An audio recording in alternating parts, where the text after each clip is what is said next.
Good morning. इससे पहले हम लोग रासायनिक आबंध के बारे में पढ़ चुके हैं। तो रासायनिक आबंध 3 प्रकार के होते हैं: वैद्युत संयोजक आबंध, सहसंयोजक आबंध और उपसहसंयोजक आबंध।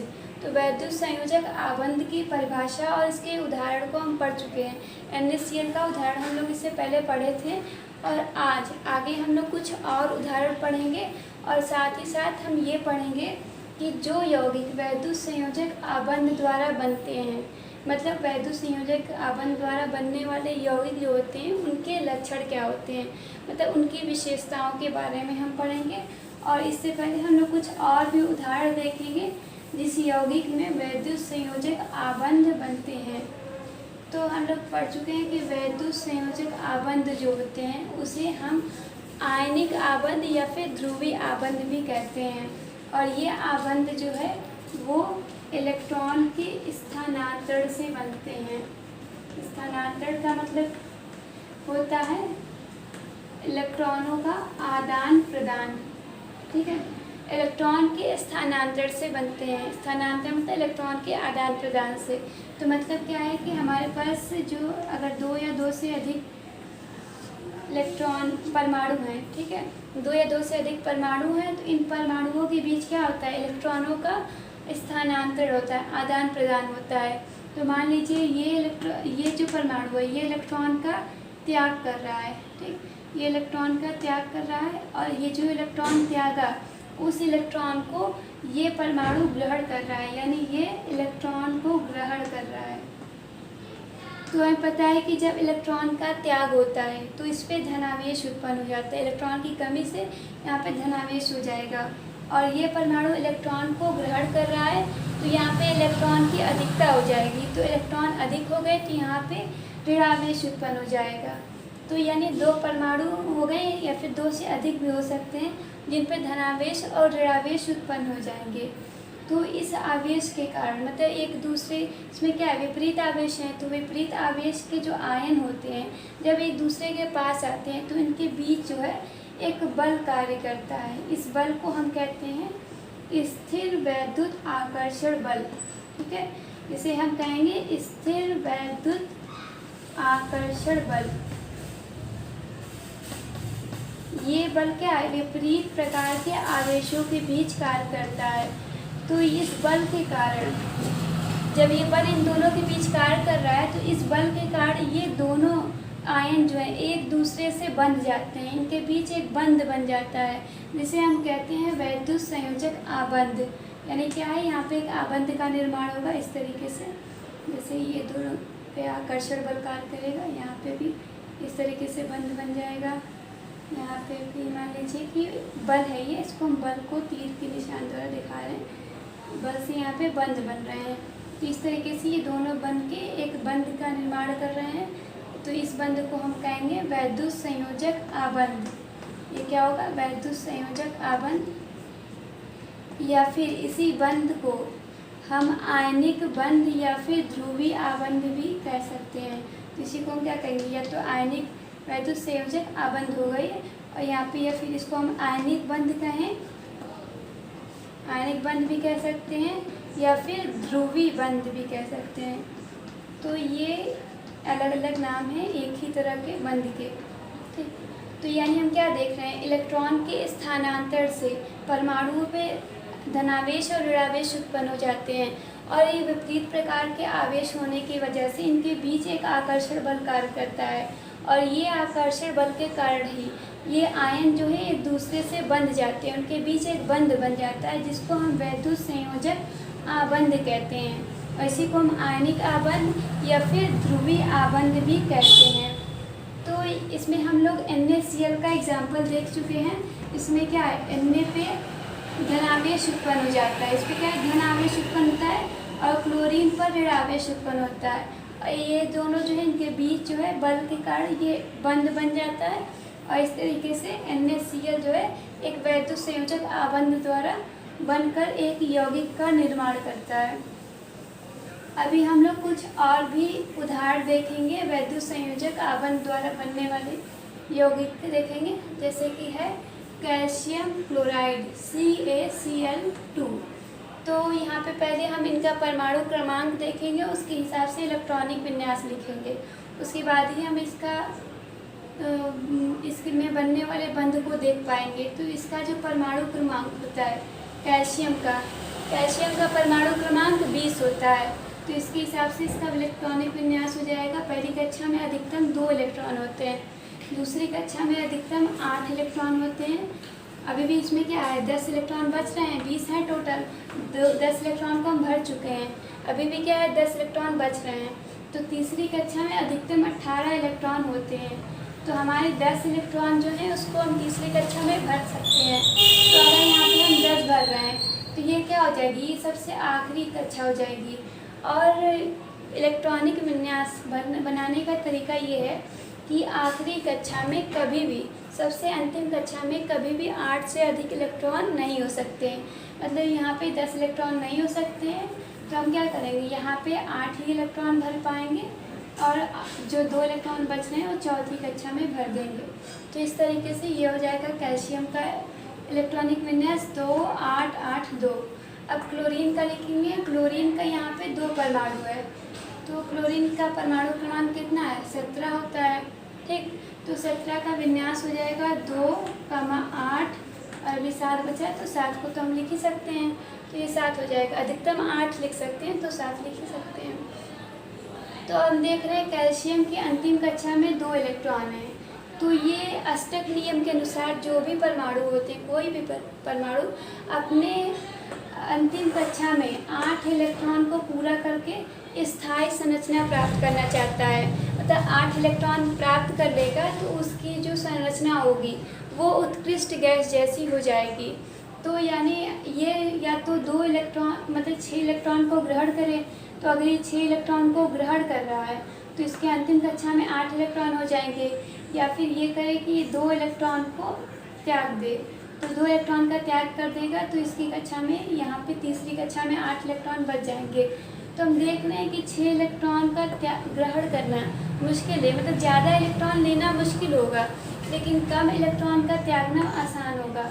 तो जो कम इलेक्ट्रॉन का होगा उसे को हम देखेंगे, तो वो त्याग रहा हो या ग्रहण कर रहा हो उससे फ़र्क नहीं है, लेकिन इलेक्ट्रॉन कम होना चाहिए, वही कर पाएगा। यहाँ पे 2 इलेक्ट्रॉन है, कम है, तो यानी वो 2 इलेक्ट्रॉन का त्याग ही करेगा, ग्रहण नहीं कर सकतेगा, क्योंकि ग्रहण ज़्यादा करना है। तो ये क्या करेगा, स्थायी संरचना प्राप्त करने के लिए 2 इलेक्ट्रॉन का त्याग करेगा।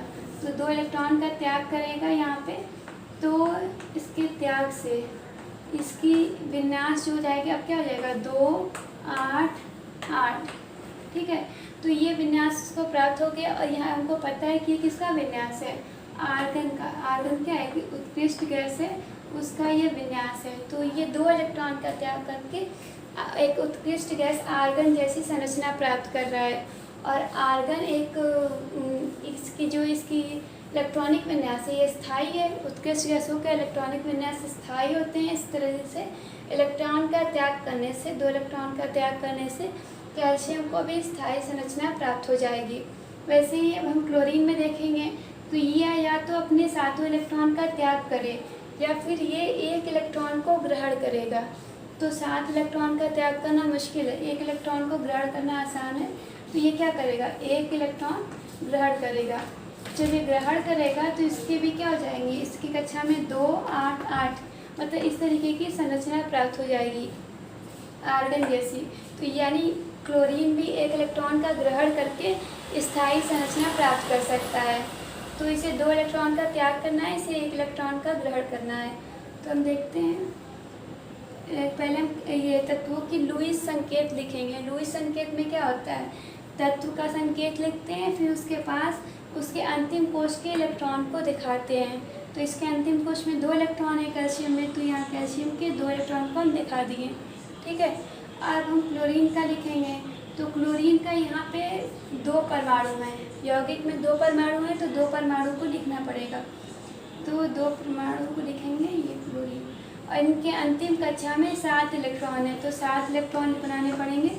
इसके इलेक्ट्रॉन को हम क्रॉस से बना रहे हैं, इसके इलेक्ट्रॉन को बिंदु से बनाएं, ताकि दोनों में फ़र्क समझ में आए।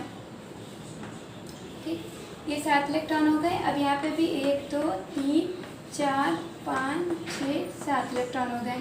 ठीक है, तो इसे क्या करना है, दोनों इलेक्ट्रॉनों का त्याग करना है और इसे एक इलेक्ट्रॉन ग्रहण करना है और इसको भी एक इलेक्ट्रॉन ग्रहण करना है।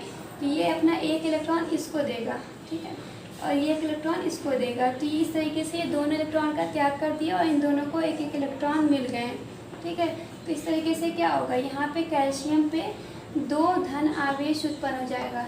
2 इलेक्ट्रॉन का त्याग है इसलिए 2 धन आवेश उत्पन्न हो जाएगा। और जो क्लोरीन है वो, ये क्लोरीन एक इलेक्ट्रॉन ग्रहण कर रहा है, तो इस तरीके से क्लोरीन पर एक ऋणावेश उत्पन्न होगा और इस क्लोरीन पे भी एक ऋणावेश उत्पन्न होगा क्योंकि ये भी एक इलेक्ट्रॉन ग्रहण कर रही है। तो इस तरीके से जो कैल्शियम और क्लोरीन है ये अब क्या हो गए, ये धनावेशित हो गए और ये ऋणावेशित हो गए। तब धनावेश और ऋणावेश के बीच एक बल कार्य करेगा जिसको हम कहेंगे स्थिर वैद्युत आकर्षण बल।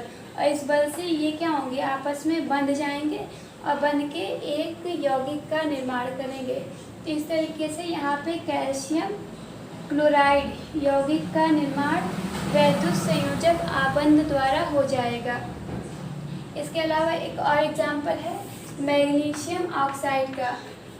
तो इसके विन्यास को आप लोग खुद अपने से बनाइएगा। तो मैग्नीशियम का जो परमाणु क्रमांक है वो 12 होता है, तो 12 का आप विन्यास लिखिएगा और ऑक्सीजन का 8 होता है, 8 का विन्यास लिखिएगा।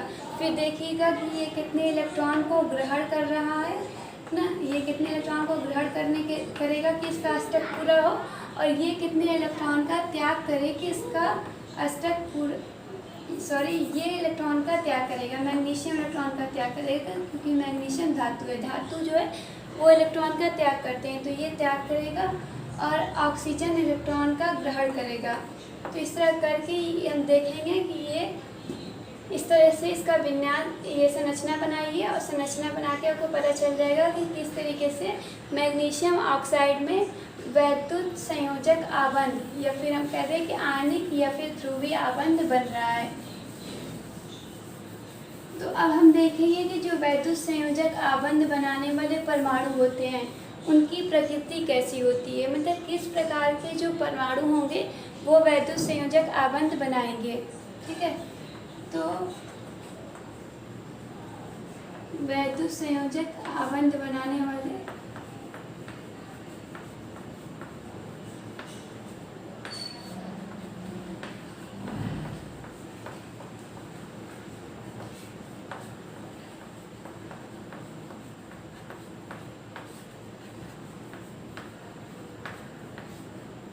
परमाणुओं की प्रकृति,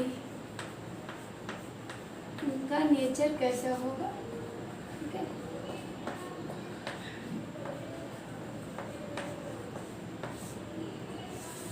तो जैसे कि हम एक यौगिक ले रहे हैं सोडियम क्लोराइड, ठीक है। तो सोडियम क्लोराइड में क्या है, सोडियम और क्लोरीन इन 2 परमाणुओं के बीच क्या होता है, वैद्युत संयोजक आबंध बनता है। तो हम जानते हैं कि जो सोडियम है ये प्रबल धन विद्युतीय तत्व है। सोडियम कैसा तत्व है, ये है प्रबल धन विद्युतीय।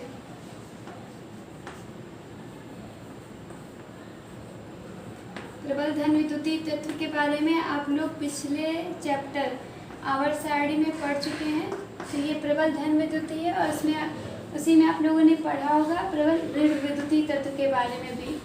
तो क्लोरीन जो है वो प्रबल ऋण विद्युतीय तत्व है।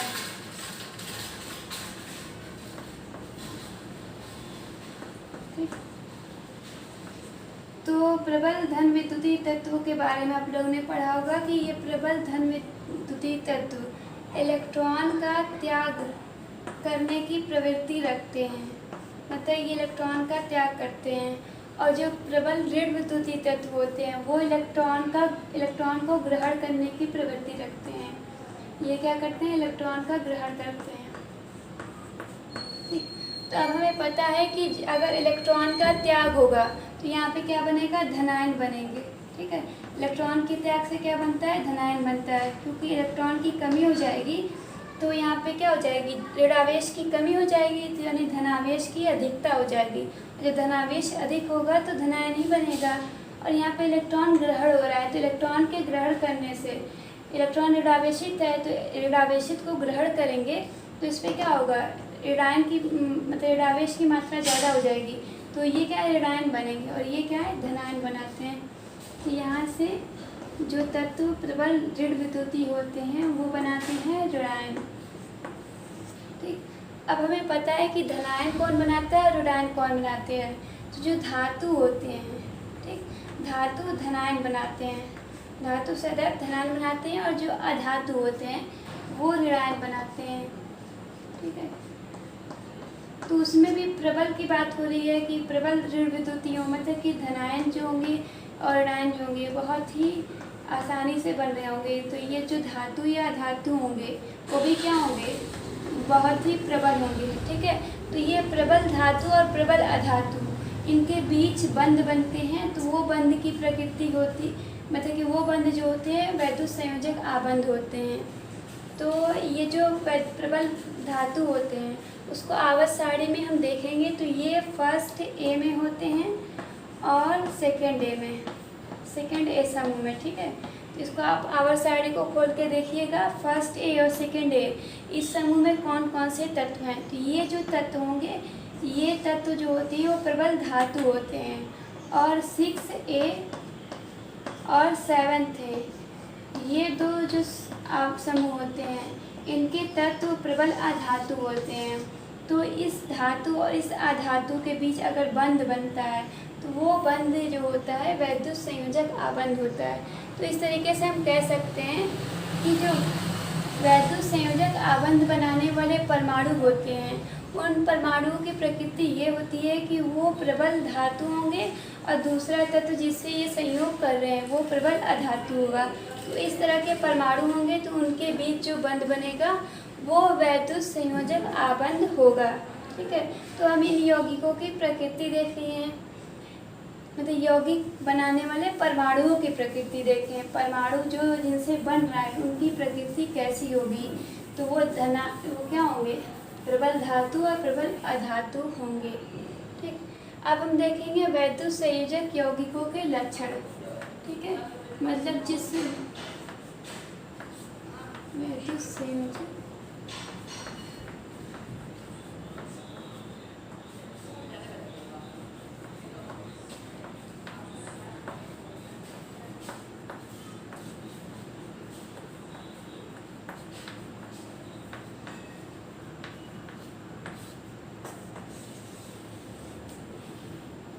ठीक है, वैद्युत संयोजक यौगिकों के लक्षण। तो पहले देखें वैद्युत संयोजक यौगिक क्या होते हैं। तो ऐसे यौगिक जो वैद्युत संयोजक आबंध द्वारा बनते हैं, मतलब जैसे सोडियम क्लोराइड है, तो सोडियम क्लोराइड यौगिक कैसे बन रहा है, ये वैद्युत संयोजक बंध द्वारा बन रहा है। तो ये ऐसे यौगिक जो वैद्युत संयोजक आबंध द्वारा बनते हैं उसे हम वैद्युत संयोजक यौगिक कहते हैं।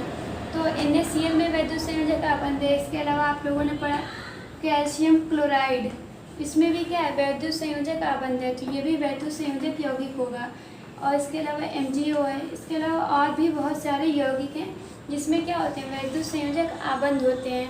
तो ये यौगिक क्या होंगे, वैद्युत संयोजक यौगिक होंगे। ठीक है, अब हम वैद्युत संयोजक यौगिकों के लक्षण देखेंगे कि इनकी विशेषताएं क्या होती हैं।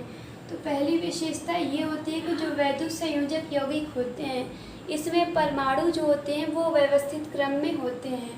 तो यानी इनका जो क्रम होता है वो व्यवस्थित होता है, तो ये व्यवस्थित क्रम में होते हैं और इस क्रम में होकर ये एक जालक का निर्माण करते हैं। तो जैसे कि अगर हम NaCl यौगिक को ही देख रहे हैं तो NaCl में क्या होता है कि Na का एक परमाणु जो होता है, ठीक, जालक में हम देखेंगे तो एक Na का एक परमाणु 6 क्लोरीन परमाणु से घिरा होगा।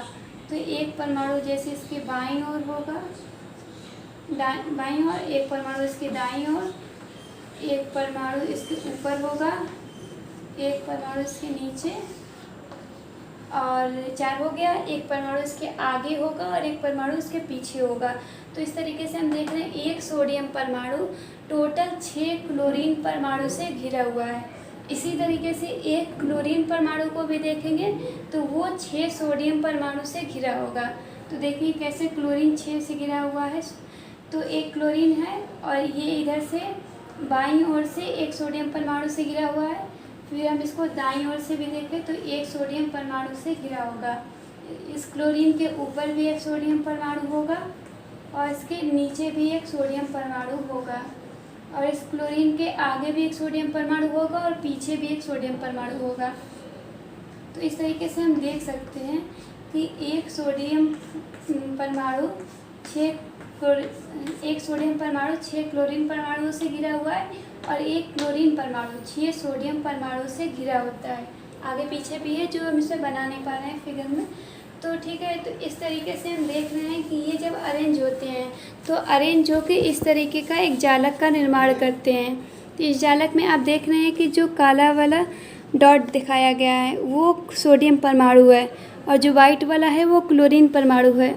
तो एक सोडियम परमाणु ये है ब्लैक वाला, तो ये देख रहे हैं कि एक बाईं ओर से एक क्लोरीन परमाणु से घिरा हुआ है और दाईं ओर से भी एक क्लोरीन परमाणु से घिरा हुआ है, और इसी सोडियम के ऊपर भी एक क्लोरीन परमाणु है, इस सोडियम के नीचे भी एक क्लोरीन परमाणु है, इस सोडियम के आगे भी एक क्लोरीन परमाणु है और इस सोडियम के पीछे भी एक क्लोरीन परमाणु है।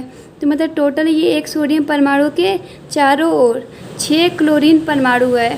ठीक है, उसी तरीके से हम देखेंगे एक क्लोरीन भी 6 सोडियम परमाणु से घिरा होगा। इसी तरीके से ये जालक दिखाया जा रहा है, बन रहा है, और ये जालक इतना ही बड़ा नहीं होगा, ये और बड़ा भी होगा। तो ये इस तरीके से जिसमें परमाणु हैं ये व्यवस्थित होकर एक यौगिक का निर्माण कर रहे हैं जो जालक में व्यवस्थित होंगे। ठीक है, तो इनकी पहली विशेषता ये थी कि इनका जो क्रम होता है ये व्यवस्थित होता है, और दूसरी विशेषता ये है कि इनके गलनांक और इनके क्वथनांक जो होते हैं, गलनांक और क्वथनांक दोनों ही बहुत ही उच्च होते हैं। गलनांक क्वथनांक बहुत उच्च होते हैं। तो पहले गलनांक और क्वथनांक क्या होते हैं इसे समझ लीजिए। तो जो ठोस होता है, तो जब ठोस द्रव अवस्था में बदलता है, ठीक है, इसको हम गर्म करते हैं, ताप देते हैं, तो ये क्या है, द्रव अवस्था में बदलता है। तो ठोस को गर्म करने पे द्रव में बदल रहा है, तो जिस ताप पे ठोस द्रव में बदलता है उस ताप को गलनांक कहते हैं। और अगर हम द्रव को गर्म करते हैं तो क्या है, वो गैस में बदलता है। ठीक है, तो जिस ताप पे गैस द्रव्य जो है गैस अवस्था में बदलता है उस ताप को हम क्वथनांक कहते हैं। तो ये जो दोनों ही ताप होता है वो बहुत ही अधिक होता है, उच्च होता है। तो हम देखेंगे ऐसा क्यों होता है ये वैद्युत संयोजक यौगिकों के लिए। तो हम देख रहे हैं कि जो वैद्युत संयोजक यौगिक होते हैं वो क्या है, धनावेश और ऋणावेश के बीच बनते हैं, और धनावेश और ऋणावेश के बीच जो बंध बनता है स्थिर वैद्युत आकर्षण बल। ये कैसा बल है, ये बल जो इनके बीच लग रहा है वो है स्थिर वैद्युत आकर्षण बल है। और ये बल जो होता है ये बल बहुत ही स्ट्रांग होता है, बहुत ही मजबूत होता है। तो ये बल जो है बहुत ही प्रबल है, मजबूत है। तो जब एक प्रबल स्ट्रांग बल को अगर हमें तोड़ना होगा तो हमें बहुत ही अधिक ऊर्जा देने की आवश्यकता होगी। और बहुत ही अधिक ऊर्जा कैसे मिलेगी, बहुत अधिक ताप देके। तो अधिक ऊर्जा जो है, अधिक ऊर्जा की आवश्यकता होगी, और अधिक ऊर्जा कहाँ से मिलेगी, तो ये अधिक ताप से मिलेगी। मतलब कि अगर हमें इसे ठोस से द्रव में बदलना होता है तो इसके कुछ बंधों को तोड़ना पड़ता है, कुछ बंध टूटते हैं तो ये द्रव अवस्था में बदल जाता है। और द्रव अवस्था में बदलने के लिए हमें ऊर्जा की आवश्यकता होगी जो कि ताप देने पे मिलेगी, गर्मी देने पे मिलेगी। तो मतलब कि अधिक ऊर्जा चाहिए तो अधिक ताप चाहिए, तो अधिक ताप पे क्या हो जाएगा, गलनांक अधिक हो जाएगा। मतलब वो टेम्परेचर जिस पे ठोस द्रव में बदलेगा वो ताप अधिक हो जाएगा, और वही ताप को तो हम गलनांक कह रहे हैं। इस तरीके से उसका गलनांक जो है वो अधिक हो जाएगा। और क्वथनांक देखेंगे तो क्वथनांक में भी क्या होते हैं, जो और अधिक बंध, उसमें और अधिक बंध क्या है, टूटते हैं। तो जो बंध होंगे उनको तोड़ने के लिए फिर से हमें अधिक ऊर्जा की आवश्यकता होगी, और अधिक ऊर्जा कहाँ से मिलेगी, अधिक ताप से। तो अधिक ताप देने के लिए देंगे तो उसका क्वथनांक भी क्या हो जाएगा, बहुत उच्च हो जाएगा।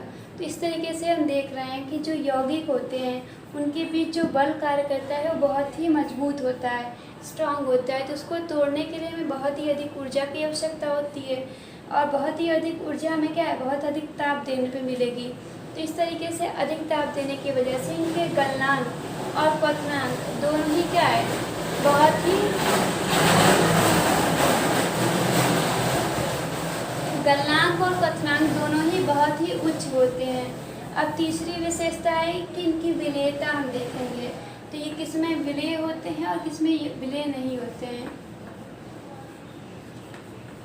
तो वैद्युत संयोजक, मान लीजिए कोई भी हम वैद्युत संयोजक यौगिक ले रहे हैं, तो ये यौगिक है और इन यौगिकों को अगर हम ध्रुवीय विलायक में घुलाते हैं, ठीक है, विलय करते हैं, तो ध्रुवीय विलायक में क्या होता है, विलायक तो आप समझ रहे हैं, विलायक क्या होता है, ऐसा पदार्थ जिसमें किसी भी वस्तु को घुलाया जाता है, विलय किया जाता है, ठीक है। तो अगर हम ध्रुवीय विलायक में इसको डालते हैं तो इसमें ये पदार्थ जो है वो विलय हो जाता है। वैद्युत संयोजक यौगिक क्या होता है, इसमें विलय हो जाता है, विलय यानी आयनित हो जाता है, अपने आयनों में टूट जाता है अगर उसको हम ध्रुवीय विलायक में डाल रहे हैं तो। लेकिन अगर इसी यौगिक को हम अध्रुवीय विलायक में डाल रहे हो तो, अध्रुवीय विलायक में डाल रहे हैं तो इसमें ये विलय नहीं होते हैं, ठीक है। अध्रुवीय विलायक में क्या होंगे, विलय नहीं होंगे, मतलब इसमें ये अपने आयनों में टूटेंगे नहीं, ठीक है। क्लियर हो रहा होगा कि वैद्युत संयोजक यौगिक जो हैं वो ध्रुवीय विलायकों में घुल जाते हैं, आयनित हो जाते हैं, लेकिन अध्रुवीय विलायकों में नहीं घुलते हैं। तो जैसे हम एग्जांपल ले रहे हैं ये सोडियम क्लोराइड का, तो सोडियम क्लोराइड क्या है, एक वैद्युत संयोजक यौगिक है और जल जो है एक ध्रुवीय विलायक है। ध्रुवीय विलायक क्या होते हैं, मतलब ऐसे पदार्थ होते हैं जिसमें एक सिरे पे धनावेश उत्पन्न हो जाता है और दूसरे सिरे पे ऋणावेश। अगर इस तरह के आवेश नहीं उत्पन्न हो रहा है तो उसे अध्रुवीय विलायक कहेंगे, अगर हो रहा है तो उसे ध्रुवीय विलायक कहेंगे। तो जो जल होता है वो भी क्या होता है, इस तरीके के मतलब कि धनावेश और ऋणावेश उत्पन्न करते हैं। तो इस तरीके से जल जो होंगे वो ध्रुवीय विलायक होंगे। तो NaCl को अगर हम जल में डालते हैं, H2O में डाल रहे हैं, ठीक है, जल क्या है, मान लीजिए जल लेके और इसमें हम डाल रहे हैं, तो जल में डालते हैं तो ये जल में क्या हो जाएंगे, विलय या आयनित हो जाएंगे, क्योंकि जल क्या है, ध्रुवीय विलायक है। तो NaCl क्या होगा, अपने आयनों में टूटेगा, आयनों में टूटेगा, बनाएगा Na+, ना, मतलब आयन में टूटेगा Na+ और Cl-, Na+ बनेगा और Cl- बनेगा, ठीक है, ये प्लस मतलब दिख रहा है। तो इस तरीके से आयनों में टूट गए और यहाँ पे हम तीर का निशान इस तरीके से दिखा रहे हैं। मतलब क्या होगा, जब विलयन में डालेंगे तो कुछ जो यौगिक है Na+ वो आयनों में टूटेंगे और कुछ आयन जो होंगे वो जुड़ के यौगिक भी बना रहे होंगे। तो इस तरीके से दोनों तरफ तीर दिखाया जाता है। तो हम देख रहे हैं कि वैद्युत संयोजक यौगिक ध्रुवीय विलायकों में तो विलय होंगे, लेकिन अध्रुवीय विलायकों में ये विलय नहीं होते हैं। इसके अलावा भी इनकी और भी कुछ विशेषताएं हैं जिसको आप लोग अपने से भी पढ़िएगा। तो एक विशेषता ये भी है कि जैसे अगर इसको हम जल में डालें, मान लीजिए NaCl को क्या है, हम जल में घुला दिया तो ये अपने आयनों में टूट गया, क्या होगा, NaCl टूट जाएगा Na+ में और Cl- में, ठीक। तो Na पे क्या होगा,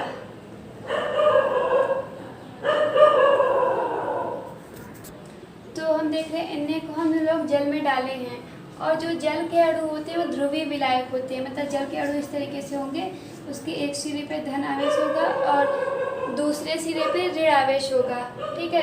तो जब ये जल के अणु इस सोडियम आयन के अणु के पास आएंगे तो सोडियम आयन क्या है, धनावेशित है और इसका जो ऋणावेशित सिरा होगा, ऋणावेशित सिरा क्या होगा, इसके धनावेश के पास आएगा और ये वाला सिरा दूर रहेगा, ठीक है। तो इस तरीके से हो जाएगा। इसका ऋणावेश क्या होगा, सोडियम के धनावेश के पास आएगा और उसका धनावेश क्या होगा, ये दूर रहेगा। इसी तरीके से इसके चारों ओर जल के अणु क्या होंगे, व्यवस्थित हो जाएंगे। ऋणावेश धनावेश के पास और धनावेश वाला दूर, क्योंकि ऋणावेश धनावेश से आकर्षित होता है लेकिन धनावेश धनावेश से क्या होगा, प्रतिकर्षित होगा। मतलब विपरीत प्रकार के आवेश होंगे तो क्या करेंगे, एक दूसरे को आकर्षित करेंगे।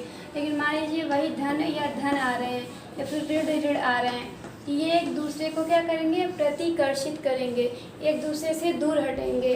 तो यहाँ पे धनावेश क्या होगा, ऋणावेश के पास आएगा और इस तरीके से 6 जल के अणु इसके चारों ओर व्यवस्थित हो जाएंगे। तो ये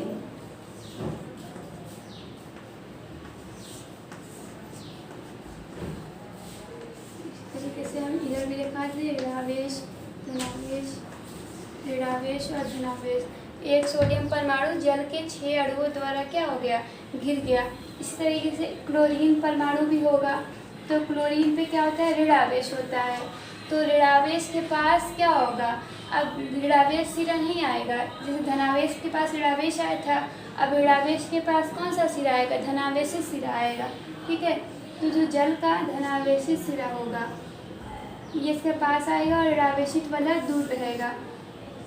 इसी तरीके से टोटल 6 जल के अणु एक क्लोरीन के आयन को घेर लेंगे। ठीक है, एक क्लोरीन आयन है, उसके कितने 6 जल के अणु इसको घेरेंगे। तो इस तरीके से घेर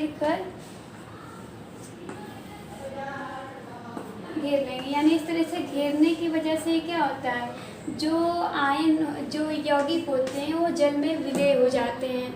तो इस तरीके से जल में विलय करने पे एक सोडियम आयन 6 जल अणुओं द्वारा घिर जाएगा और एक क्लोरीन आयन भी जो क्या होगा वो 6 जल अणुओं द्वारा मतलब उसको घेर कर इन मतलब सोडियम क्लोराइड यौगिक को जल में विलय कर लेगा। तो मतलब इससे ये पता चल रहा है कि सोडियम क्लोराइड ये यौगिक जो है वो जल में कैसे विलय होता है। तो जल में कैसे विलय हो रहा है, क्योंकि जल के जो अणु हैं इसके जो विपरीत ध्रुव होगा ना, इस आयनों को घेर लेता है।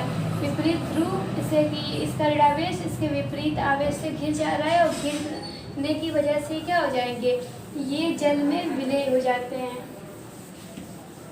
ठीक है, और भी विशेषताएं हैं, जैसे कि अगर हम इसके यौगिकों की अभिक्रिया कराते हैं तो वो बहुत ही तेज़ी से होती है।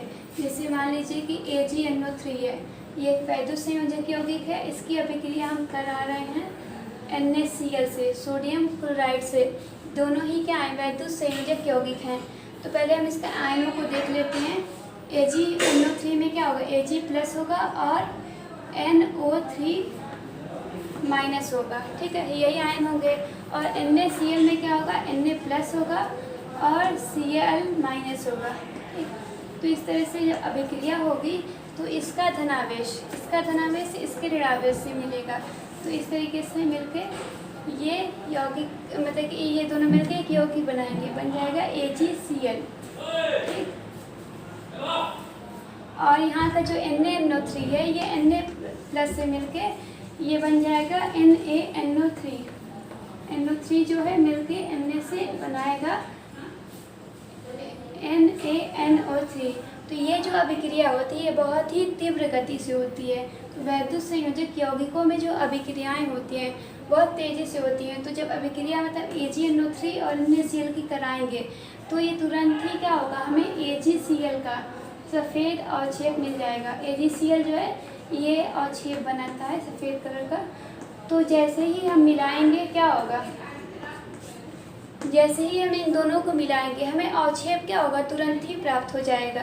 तो इनकी ये विशेषता है कि वैद्युत संयोजक यौगिकों में अभिक्रियाएं जो होती हैं बहुत ही तीव्र गति से होती हैं। तो इन सभी यौगिकों को आप मतलब यौगिकों की और जो विशेषताएं उसको आप अच्छे तरीके से पढ़ लीजिएगा और बुक से नोट्स बना लीजिएगा।